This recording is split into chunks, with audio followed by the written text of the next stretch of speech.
babirawo men on ustazi en Hamidou yewtere maɓɓe nde woni ndiyan hibbaɗan hande kadi ko goɗɗo wata nokkude. Joni noon ko hollu woni solution on tigiri ko en kato wakkilo ɗen fito en division. Sabuna sen divisike moƴƴana en, sen divisike naɓirta en yeeso. Sa yi ɓiɓɓe fuutankeɓe tino jooɗo yennindira wiya ko ustaziɓe ɓen ko yewti kon ko gonga maɗum ko fenande, wallahi ko angal famotirgal ngal. Don no moko baɓe no duwa immade ɓe ƴetta responsabilité maɓɓe. Moko baɓe men ɓe babiraɓe men ɓe wiwɓe ɓen ustazi en nayoɓe yew ko julirde ton ɓe duwa yitudugol ɓe jooɗo ɓe yewta. Par ce que allahu subhanahu wa taala on no hawtindili ɓe piiji tati ko goto e maɓɓe ko suɓaki. Aranon ɗum ko honɗum allahu subhanahu wa taala on hawtindini ɓe leydi wiyete ndin lagine, goto e maɓɓe suɓaki ɗum ɗo.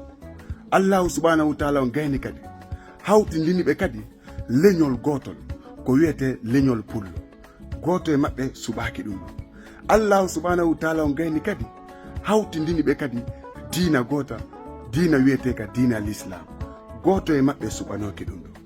Joni noon ɓe miijito fi Allah e fi nelaɗo ɓe jooɗo ɓe yewta ɓe famotira fi menen fayɓen to men division. Wallahi sa yi hande fayɓen no jooɗaɓe yennindira wirtindira sabu konngol ustaji en ngol, wallahi ko angal famotirgal ngal hakkunde onon mokko baɓe amen ɓe. So on famotirino wallahi fayɓe yennindirtano ɓe wirtindirtano, billahi ɓe wiyatano siko gonga estay ko fenande, ko angal famotirgal ngal. Onon mokko baɓe men ɓe ande ko onon menen men suki, kala ko wiɗo wo kala ko waɗɗo wo menen ko ɗum ɗon men jokkata, par ce que ko ono woni babiraɓe amen ɓe. Joni noon si tawi siga ɗi kaaji ɗo ari jooɗe yewton fotton hara ɗum hewtala ko réseau, par ce que ko jooɗande ko wawali ko moƴƴinde, wallahi na guere e sonko moƴƴinta ɗum ɗo. Yo Allah hokkuron duuɓe kellal onon babiraɓe amen ɓe, yo Allah hokkuron lannitorgal moƴƴugal onon babiraɓe amen ɓe, onon neniraɓe amen ɓe, onon mayuɓe ɓen, onon wuruɓe ɓen. Mayuɓe ɓen yo Allah yinno ɓe yaafo, wuruɓe ɓen yo Allah hokkorɓe duuɓe kellal. Moko baɓe men ɓen yoɓe ndaaro ɓe jooɗo ɓe yewta ɓe fotta hunde wotere fi o kaɗo yo waalo hande kadi. Par ce que en tant que no continude ande yennindirgol nene, yennindirgol baba, ayɓindirgol darota ko fes, continue tout woni. Donc onon moko baɓe men ɓe fi Allah ko ɓiɗɗo mum ko tanirawo mum Paradis de la vérité no fanɗi mo andalan hande.